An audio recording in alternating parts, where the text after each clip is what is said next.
All right, everybody, we're back with the show LA, episode 6. We're going to get right into some highlights. First up, Bishop Amat. And Student section, always lit. They turned up. They had a blackout. They got told to turn the music off a few times because they were jumping in the bleachers. Good, and I guess they're not allowed to jump. We need that support. They don't want it crashing down, but hey. Bishop Amat student section always turned. Dyson McCutcheon, touchdown right here. And the craziest thing ever, the crowd was chanting the show LA as he was running into the end zone behind me. Like they knew. Props, Bishop Amat, we got love for you guys. And that wasn't the only play he made. Here's another one from him, just cutting up the middle. No Damian Moore, rolled his ankle in the first quarter. Dyson McCutcheon, he's got a long lineage actually of players from Amat. His dad played there. I guess his grandfather played there, but he's a legend. Dyson McCutcheon up the sideline again. I think this touchdown got called back, but I mean, that's a long run either way. It's Very still a impressive. highlight, right? It's still a highlight. It happened. It did. Amat, they had some big wins this year. Hopefully Damian Moore gets healthy for the playoffs because they should make a run. Obviously a key player for their playoff run. But like you said, rolled his ankle, so didn't see a lot. And then we got Rodriguez here up the middle. Got some love from the crowd. Almost hit the Lambeau Leap. Oh, I love the Lambeau Leap. former Spent Green some Bay. time in Green Bay, so big fan of that. So next game up, actually no, we're not done yet. He was on our I Need Love section a couple weeks ago, Jacoby Kelly. Oh, there we go. And Adjustment. That was a beautiful catch. She was like turning around into that. And then, who is it? Got some hop. Terrell Owens, he hit him with the TO in the back of the end zone. Love that. You love to see the celebration. And then the Amat crowd goes crazy on senior night. Okay, well, can we do an I Need Love for a student section? I've nominated Bishop Amat. All right, so Bishop Amat, if your student section's out there, you guys are invited to the show. So have one of your student reps contact us. I have not seen that. All right, so we got to get them in here. So game of the week. Yes. You were there with Eli. Right. Game of the week was Upland or Rancho Cucamonga at Upland, and we didn't get to see Justin Flo in this one. And honestly, Rancho tore it up. CJ Stroud. 5 touchdowns in this one. I mean, it was... How many diving catches did these guys make? You know what? Left and right. One guy I want to talk about really quick, Tyvin Ford. So no Justin Flo, but look at this play in slow-mo right here. Tyvin Ford hits this dude, and he must have traveled like 5 yards. Yeah, he trucks him. And what's crazy, too, I mean, obviously he was playing on the other side of the ball, barreled in for a couple touchdowns, I'm pretty sure. So definitely a guy that stepped up. Nice touchdown catch here from Upland, number 80. Looking like a young Jerry Rice out there. That was clean. But yeah, Upland, you know, they didn't have Flo. They got beat, but they're in the playoffs. Yes. So hopefully he gets rested up. This is actually the second year that they faced off for the Baseline League Championship. So it was like a winner takes all. Rancho got to keep that title. I think a lot of the two guys that really stood out were Dixon Veal and Silas Bolden. I mean, they were tearing it up. They were definitely CJ Stroud's favorite targets on Friday night. So as usual, nothing different there. Yeah, so. CJ Stroud, man, that kid's he's heating up. So USC, I saw him at the game last night. Yep. He was there in the stands on a visit. And then right here in studio, Miller Moss on cue to DJ Justice, son of former Atlanta Braves World Series champion David Justice. He's balling. All right, yeah, no, definitely. And then right here, Siskowick, he throws a nice touchdown pass here for Notre Dame. Notre Dame was actually ahead of Alemany for a little bit in this game. Alemany had a little bit of a slow start in this one, but obviously picked it up pretty much from second quarter on. It got close at the end. So. And then an impressive sophomore running back, Floyd Chalk. He's not the biggest guy out there, but whatever he lacks in stature, he makes up for in energy. And this dude he's a ball of energy. He's running over guys. He's running around guys. Notre Dame, you know, valiant effort here, but just not enough to hold on against Alemany. But Notre Dame actually got an at-large bid, so they'll be in the playoffs. All right, yeah, Alemany took this one 35-29 over Notre Dame. Now, Miller Moss, one more time, he's actually up for our Offensive Player of the Year. Yeah, he went in studio today. So yep, in studio. So, I mean, leading a team like Alemany into the playoffs, they're facing Paraclete, but impressive performances week after week from this guy. Touchdown pass right here to Kevin Green. Right there, yeah. And he squeezes in. Like to see that ball extended to the pylon. Use every inch of the field to your advantage. All right, so now we're going to the Camino League Championship between Grace Brethren and Camarillo. Camarillo undefeated going into this one, 9-0. Yeah, final score on this game, 28-13. Josh Henderson. Trick play. A little trickery, fake punt. We got 2 angles on this Two one. angles, so check out this other one that's head coming coach's son too, so he dialed his son's number and he weaved in and out and took it to the crib. Yeah, he's weaving. Just take a really good look at this one. You always like to see a fake punt, especially in a big time game like this.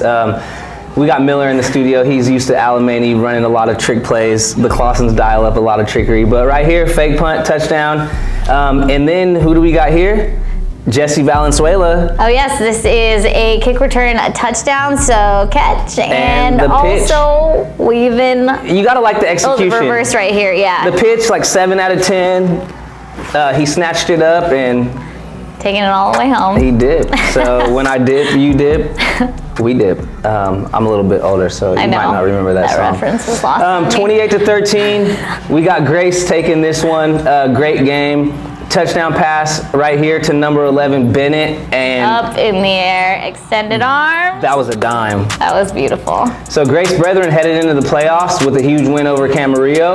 And we got Seoni Toyai right here and barrels in boom. right there. Lays a man down.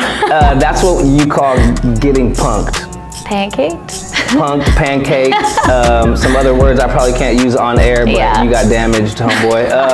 And then up the sideline right here for Camarillo. I believe this touchdown got called back, but dips into the end zone like he was running the 100.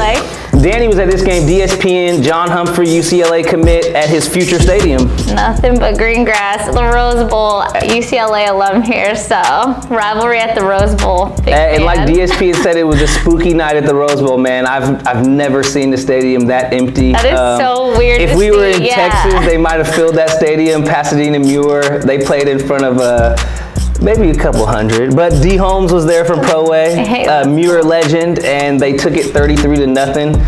John Humphrey actually had a punt return for a touchdown as well. Not to be confused with John Humphreys, the receiver at Corona Del Mar, who's headed to Stanford. Got a lot of Humphreys in there we go. But yeah, great game here. Big rivalry game. Interception right here. Ball, INT. And then scoop and score right here. So everybody getting involved in the fun at the Rose Bowl. This looks awesome. I wish the stadium was a little more packed, but yeah, no, this is a good game. Yeah, great game. You like to see 2 local teams competing at this stadium. For Muir, Amaris Harrison, very impressive kid. He was involved in pretty much every touchdown for Muir Darnare, and great player, but definitely propelled Muir to this victory. Jay Sarah Mater Day and the Lions, they start off strong. Sammy Green. Sammy Green doing what he does best. Featured on our I Need Love segment a couple weeks ago, and he cribbed it. So that's a cool touchdown. 7-0. Mater Day had a real big answer for that. 51 unanswered points after that. Bryce Young and the crew just absolutely dominating in this game. So is it the lesson here, don't score first against Mater Day? Maybe don't score first. Okay. You make them mad, and then they come back with a vengeance. Look at this dime from Bryce Young. Like, he threw that ball with some anger, it seemed like, man. Yeah. And then, like, literally, I don't know if you could put it in a better spot. And, you know, Ware Hudson does the rest. This kid's got offers from a ton of schools, Oregon. I mean, the entire big time offers. Yeah, pretty much. Pretty much the and then team. Doing it again. Epps, always. Number 1 target, into the pylon, touchdown. People were saying this was a controversial call on Instagram, but I don't know. They're not playing on. They're not. This I mean, Cody Epps is his number 1 target. He was gonna get it done either way. And you know, huge shout out Miles Morale and the whole Mater Day offensive line. I mean, this team is ranked number 1 in the nation for a reason. For a reason. And you've got Yetz here busting through, creating gaping holes. The Mater Day offensive line is just dominant. Ty Marks, a ton of guys, and then a pick 6 right here. I mean, when it rains, it pours. It pours 51 points. So easy victory for Mater Day. I mean, I don't know that we really expected anything else. So hey, but Jay Sarah's still in the playoffs. Yes. They played a really tough schedule, but Mater Dei smacked them. Now, another crucial game here, and I believe this created a three-way tie in the Angeles League. St. Francis beat up on Cathedral. Kevin Armstead had 4 touchdowns, and the defense was playing well for St. Francis. They just, they kind of dominated Cathedral. Right here up the sideline, Armstead makes a few nice moves. He doesn't get to the house on this one. He's another guy who's like an undersized back, but similar to like a Floyd Chalk, he's got a ton of energy. He's got great agility and a lot more power than you would expect for a player of his size. And you could tell right here with the way that he gets into the end zone. I think he even runs his own teammate over. Yeah, seriously. But by any means necessary, right? Man. So Kevin Armstead. Get some props from the ball boys, as he should. So that's a wrap for the highlights this week. We checked out some dope games, but stay tuned for this week's schedule. Round 1 of the playoffs will be out and about, and we'll announce our schedule later on in the show. As always, we want to show some love to our partner, Zort Sports. You guys can check out the Zort Sports app and use it for any tournament scheduling, league scheduling. It's Zorts_sports on Twitter and Instagram. And you can find the Zort Sports app on iPhone or Android. Super simple, easy to use. A dummy could use it, but schedule your tournament or schedule your league using the Zort Sports app. Hey guys, joining us today for our player spotlight is Miller Moss of Alamany. He's a starting QB, and you are one of the most heavily recruited quarterbacks of the 2021 class, so that's what we're going to talk about. Right. Currently, you're fielding offers from a ton of D1 schools, UCLA, USC, Cal, Georgia, Bama. How did you get yourself into the spotlight? I think I had a great support system around me.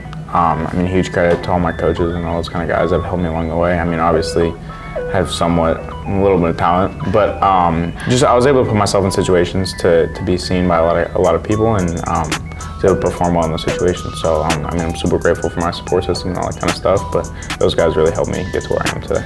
And we were talking a little bit before we actually started rolling, but you spent your freshman year at Loyola, then transferred to Alamany, now being coached by Rick and Casey Clausen. Talk to me a little bit about what that's like. They're known for tough love on their players. Yeah, no, absolutely. There was a huge learning curve for me just coming from Loyola, and then my sophomore year just getting accustomed to that type of coaching. It's kind of funny because they're coaches, but they're also brothers, so you see them act not only as coaches, but also kind of fight and bicker like brothers, which is kind of funny for us as players sometimes. But it's been great to be able to be coached by those kind of guys because they've played in the NFL, they've played in college, and that's where I want to go. So being able to be coached by people with that perspective has been amazing for me. How have you benefited specifically from that tough love? It's a different coaching style. Right. No, absolutely. It's definitely different. There's no question. That was not anything that I had ever seen before. But I think it makes you mentally stronger. No question about it. Just in terms of knowing that you can handle that and continue to play, and it's only going to get worse from here on out. So when I get to college, a lot of guys haven't had to go through that kind of stuff yet. So when I get there, I'll be more prepared. Describe their personalities. You said, you and Rick kind of click a little bit better if we were, to rate them. Right. Rick's more the kind of cerebral brother, I would say, not to discount Casey at all. But, Coach Casey's the head coach, so he kind of handles the program, handles all that kind of stuff, hangs out with his kids at halftime. And me and Rick have more of a close working relationship. So we spend the majority of our time together. So, maybe that's why me and Rick get along better. But, they're different guys, and they both helped me a ton along the way. So I'm super grateful for both of them. So you've got a lot of offers on the table. I know you haven't decided, but talk to me a little bit about that plan you were describing to just sort of get through the season and then really dedicate time to it. I thought I knew kind of what recruitment was until September 1st hit, and then things kind of got crazy. I remember I didn't even know it was September 1st, and it turned 12, and I was on my phone, and I just had to turn it off. My biggest thing with all that kind of stuff coming through is just to focus on the season. I think that's huge for me. I think making any decision during the season would just distract the team from what we're trying to accomplish. So I'm going to play out my season and then kind of handle everything in terms of my recruitment. I know you're trying to kind of compartmentalize and Right. keep it all separate, but how difficult is it really to do that, juggling, Right. the high school stuff and then the next step of your career? Right. I mean, I think it's definitely a skill that needs cultivation, just because you have all these kind of people pulling at you, and you don't want to seem rude. Like, you don't want to seem like you're blowing them off, but you also want to give yourself time to focus on you and focus on what you need to do. So I think the biggest thing for me was just realizing that my time has value, and just kind of handling different things as they come. And I don't know. I think compartmentalization is huge for me, and I think I'm not all the way there yet. I definitely still have some room to grow, but I think it's been a great learning experience for me just in general. When the time comes, you're going to eventually have to make a decision. How do you feel about maybe possibly leaving the state of California? You're a SoCal guy. Right. No, I mean, I love SoCal. I don't think there's a better place to live in the world, but I'm going to put myself in the best position to accomplish my goal. And if that's outside of California, then great. And if that's here, then great. But that's not really a factor for me in terms of where I go to school. So we were talking to offers. You do have an offer on the table from Yale. How much does an Ivy League education weigh into the possibility of you actually going, into that? Right. I mean, I think it's such a great opportunity. I think I'd be foolish not to consider it. The idea of graduating and making six figures the year you leave, and I think the connections you make just at that type of university, just with the legacy that kind of comes with a degree from there, I think you can't replace that, no matter how successful you are in any type of sport. So I do think it's an amazing opportunity. It's something that has been a great value just in terms of how me and my sister have been raised, just in terms of my family and what they value. So I mean, it was great for me. I mean, being accepted to Yale at 16 or whatever, like you can't really. That's a pretty big accomplishment. You can't really fully understand what it means, but I think it's a huge opportunity for me, and I think, like I said, I would be foolish not to consider that. So you're not an NCAA player yet, but obviously SB 206 was just passed in California, and it will eventually affect you. Just what's your take on, the fair pay to play bill? Right. I mean, I think there's a long way to go, just in terms of all the kind of stuff that needs to get figured out. But I do think it's a huge step in the right direction. I mean, I think something that's really undervalued is the amount of time that, even in high school, but especially college, that student athletes have to invest not only in football but also in school. And so being able to now reap the benefits of that, I think will be huge. Just in terms of supporting yourself in college. I mean, if you're selling out jerseys and selling tickets for your school, but you can't afford to go get a box of pizza, I think that's ridiculous. So I think it's definitely a huge step in the right direction, no question. You were talking about how much student athletes invest into training and also school. Alamany is a partner with the Mom Sports Academy, and you were talking about how your team does a couple extra workouts a week. Can you talk about that role in your high school experience? Yeah, Mama's been great. I think you kind of see all the athletes that they're affiliated with, so being able to work with those same kind of guys and receive that same kind of training and knowledge has been huge for us, and it's really helped our program just in terms of our development. And just so everybody knows, it's not just that extra training in your days done. You said those are 2 days that you end up doing on those days, yeah, right? So we'll lift and then we'll practice and go and do whatever. But so how much extra time, how much extra effort, time from you does that really require? It's something that a lot of other high school players aren't doing. Right. I think it's a huge commitment, but I think it comes with the territory of wanting to be a top program in California. You're playing against the best kids in the country, so if you want to succeed and you want to be successful, that's extra time, something you're going to have to invest. So. All right, so you're part of Alamany, young team. You guys are headed to the D3 playoffs. We will find out in just a few minutes who you're facing in round one. Just tell me how you feel about where your team is. You guys had a shortened season, but where are you guys headed into the playoffs? Right, I think we finished the season with a solid win. Unfortunately, the things didn't shake out how we wanted to, just in terms of circumstances we couldn't control in the Mission League, but I think our team has a really, really good demeanor going into playoffs. I think we're really excited, and I think we can really make a run at this thing going forward. Talk about just the young talent that you have and how it's worked out this season for you guys. You ended 7-2. Right. Going even back to last year, where we're even younger. I think just being able to grow with those same group of guys has been huge for us.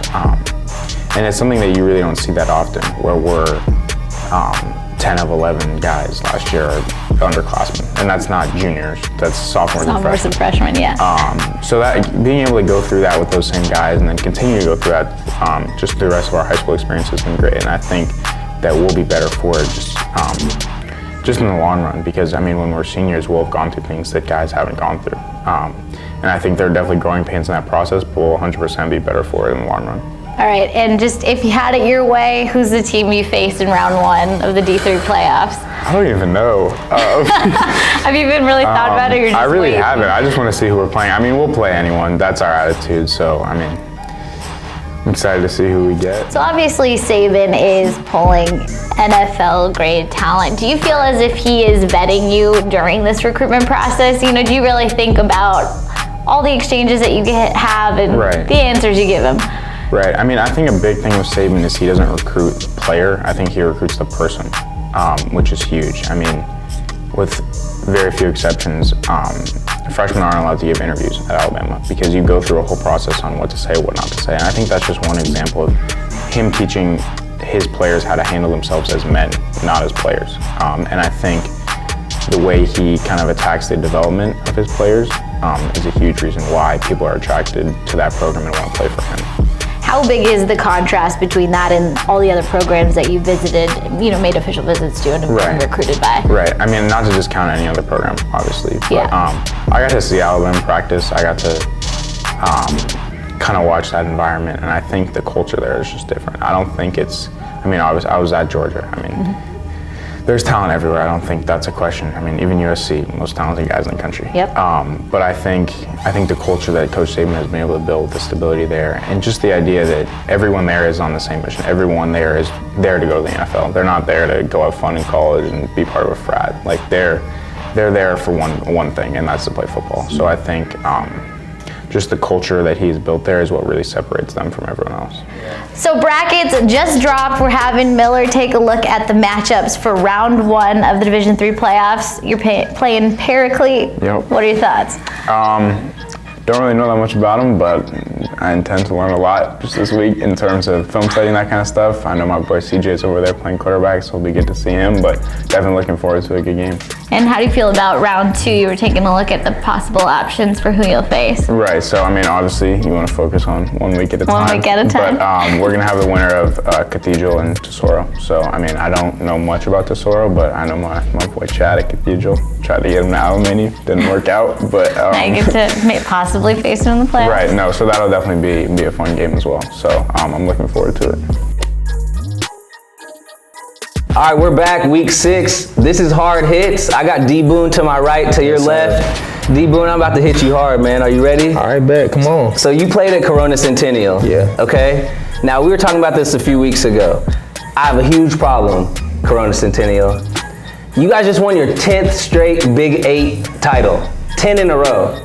At what point does Corona Centennial say, hey, let's get in a different league because we're beating the hell out of everybody and our league schedule just literally has not been competitive for a decade? Why are you guys still in the Big 8? I think it's more of like a location thing than like a talent thing, because like the way our school system works, everybody in the league is under the same like school district. So like, and it's dope because when we play each other, we know each other. You know what I mean? Like, so we go to Roosevelt. But let's check it out. Everybody knows each other these days. Yeah, Everybody plays 7-on-7 together anyway. But I'm saying when I was playing, like, I go play Roosevelt, we see Thomas Graham. You know what I mean? So besides knowing each other, right? Yeah. You want to give your kids the most competition possible, right? Because you want them to go against that competition to prepare them for the next level. Bro, this is the thing. How does beating up on all Santiago help you guys? Bro, listen, this is, you know what we talking about here, bro? How does beating up on Santiago let me tell you, bro. We talking about Matt Logan. We go and play Upland Rancho Cucamonga, whatever, we gonna beat up on them too. It really don't matter. So this is what I would like to see. You know what I I'm would like talking to see you guys in the baseline league. Take one of the teams in the baseline league that's underperforming. Who's in the baseline league? Upland, Rancho, Osos, Damien, I forget who else, Chino Hills. So then we traveling for every game. not really. How far is Centennial from Chino Hills? Okay, like but 20 Santi's minutes? down the street. You know what I mean? It's kind of like that. Well, Santiago, you could throw a rock to Santiago from Centennial High School, man. Yeah. But And it's I would not like to it- see you guys. But that's in, what I'm in saying. the Like baseline I'm league. saying, like it's not going to make a difference when we go to that league. It's going to be 10 straight years of winning that don't league get me wrong, title. Centennial. You guys play a tough You know- schedule, you know what I right? mean? But you guys play a tough schedule preseason every year. You play IMGs, Right. you play the Modern Day, so you guys don't have a cupcake preseason schedule. But I don't think it's fair for a team like Bosco, Modern Day, to have to play this crazy league schedule after they play a crazy preseason schedule. Okay. But then you guys basically get 5 bye weeks. Bro, if we go to baseline, it's gonna be the same. You gotta realize we're playing talented teams. When we was playing Santi, who they have? Bro, Blake Barnett. Play Roosevelt, they got Thomas Graham. We play Northfield, they got Troy Dye. Thomas Grant was at Rancho Cucamonga. No, but when he was at Roosevelt for a minute, yeah, you know what I mean. Like wherever we go, there's talent. So it's those not. teams, every other year, every 4 or 5 years, those other schools will get a player every now and then. Okay. Cool. But look, man, Centennial, your enrollment is like 5,000 kids. It's like the same as Long Beach Poly. If you guys, I would have much more respect for those league titles if you guys were in a league that wasn't like a bye week. And then we just get all those league titles When's the last again. time you It's not guys, gonna do you make a know when the difference. last time you guys lost a league game was? I have no idea. I know Can you it's even been- remember? Nah. Okay, so I know when you I was play there, I Madden, never right? lost. You play I Madden? never lost You ever a play league. Madden? Yeah. Against the computer? Do you play on Rookie? Nah, I play. Hell no, you don't play on Rookie. Who plays on Rookie? Okay, bro, this not Madden though. Man, but You you know what I playing mean? on Rookie fun? Because y'all are playing on Rookie in your league every single year. Look, at the end of the day, we got to be tested when it comes to playoffs, so it really don't matter. You know what I mean? Yeah, Like, but you got to be tested, but you're rested, then tested. Every other school is tested, then tested some more. Okay. I mean, like, honestly, it's fine tuning when it comes to these league games, bro. We're not gonna get nowhere with this. We're not, man. We're not gonna You get haven't nowhere. even given me a It good don't make argument. no Look, sense, bro. We go to a different league, beat up on that league. Stay here, we beat up on this league. The only thing I I've can seen say you guys is modern. You guys should have beat IMG 2 years in a row. I'll give you that. You should have. Those years. By 1 point. You really should That have was beat my them 2 year, years. bro. So We that's lost what I'm by 1 saying, point. though. You guys are ready for the challenge. Make it happen. You know what? Hey, I'm gonna start a petition. Should I start a petition? Okay. Because I feel like everybody would sign. Honestly, this I'm not petition gonna to lie. get I Centennial would out of the Big 8. I would like to see Centennial play Rancho, Upland a little bit more. You know, like teams like that. You know, that are still in the IN a little more competitive. But at the same time, it's like that's Matt Logan, bro. You know what I Matt mean? He Logan gonna beat is up the on. GOAT. He Matt gonna beat up Logan- on anybody. You Matt know? Logan's the GOAT. I can't Whoever you front, put in man. front of him, you put Rancho in front of him, you put Santi in front of him, you put IMG in front of him. You know what I mean? Like he's still gonna come correct. You know, so it's like. Well, we'll see. Nah, I got a hard hit for you. Okay. You got on your green. What you think about Narbonne? Wait, what do you What you think? I mean, what you think about Narbonne? About what? Bet. About Bet. what? do I think feel you. about what? I feel you. About what? Okay, bet. Hey, this is the show, LA, man. If it don't have to do with us, It hit a little too hard. my name is Bennett, and I ain't in it. Yup. Deuces. Yes, sir. All right, guys, for any of you that haven't seen this is the Whisper Challenge. So Miller chose a song of his choice, which you'll see on the screen. And I'm going to be asking him to say Alamany football / recruiting related phrases. He's gonna give us his best guess. Okay. All right, so ready? Coach Casey Clausen rocks. Coach Casey Fox. Try again. Coach Casey Clausen rocks. Coach Casey Clausen. It's something with the F. Okay, new one. All right. All right. Future baby Trojan. Future baby something. Future baby Trojan. Future baby Trojan. Oh, he got it. Okay. All right. Division 3 playoffs. Division 3 playoffs. Oh, he can hear. I He know. can totally hear. UCLA 8 clap. UCLA Cats. Try again. But no, I look stupid. All right. No, just say it alongside. Oh, yeah. Roll Tide. Roll Tide. Oh, that one was easy. All right. 3 California schools. One more time. 3 California schools. 3 California schools. He can totally hear. Well, I saw 3 California, and then I was like, What's the NCAA football back? Okay, all right. Okay, ready? Last one. Bring NCAA football back. something about NCAA football.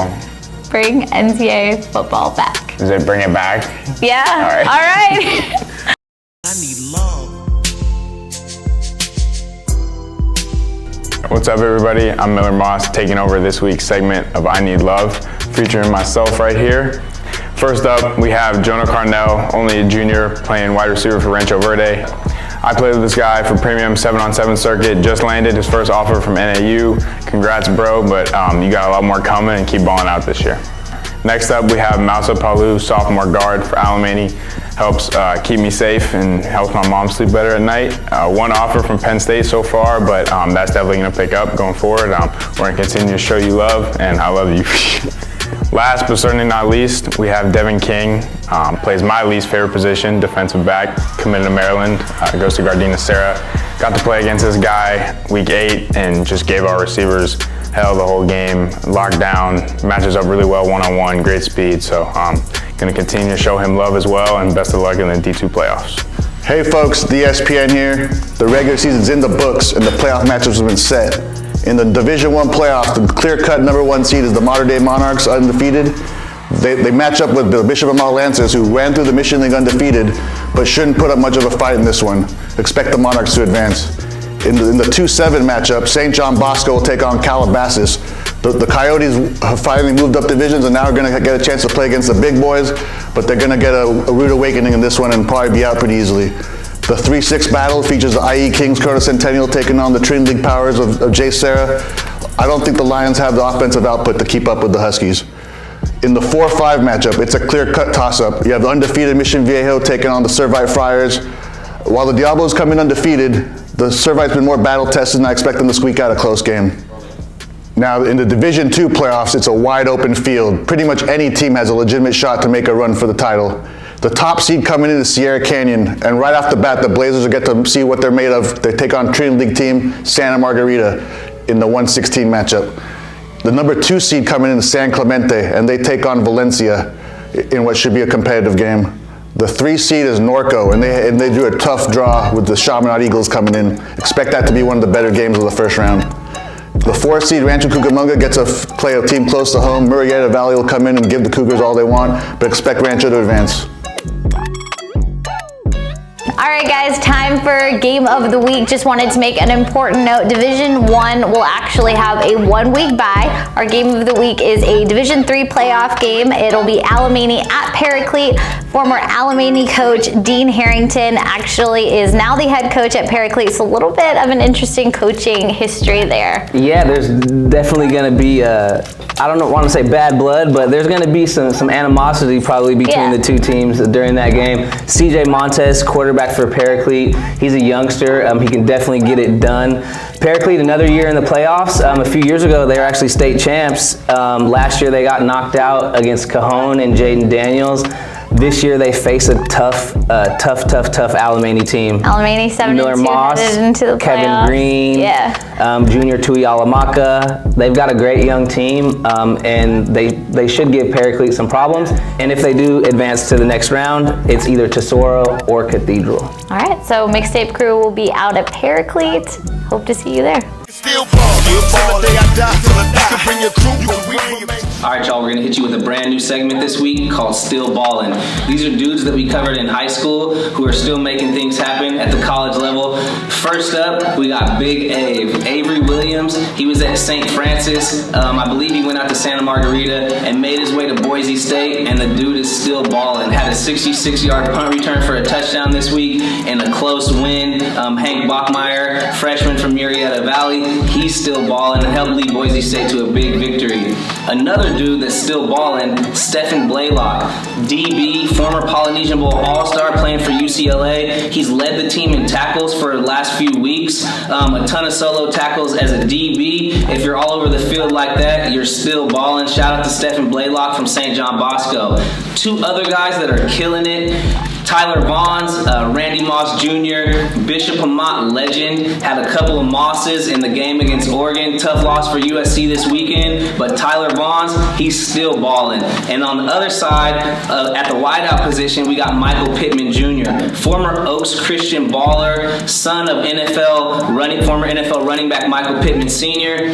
Pittman Jr. is still balling, had a touchdown catch against Oregon, and he's actually put himself in position to be one of the top wide receiver prospects entering the NFL draft if he chooses to go. Michael Pittman Jr., Tyler Vaughns, Big Avery Williams, Stephen Blaylock, shout out to you guys because you're still balling.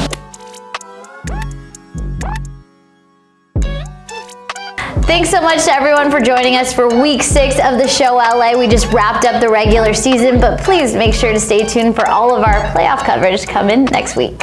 That's it. That's week 6. Thank you guys for tuning in to the show LA. Make sure you follow us on social media at the show LA on Instagram, at the HSFB show on Twitter, and you can go on YouTube and check out all of our old episodes. Yeah. We've had some awesome guests this year, but you got to show love to get love, and we've been getting a lot of it, so we're giving it back. We'll be out there this weekend again with a ton of coverage, the game of the week, and much more.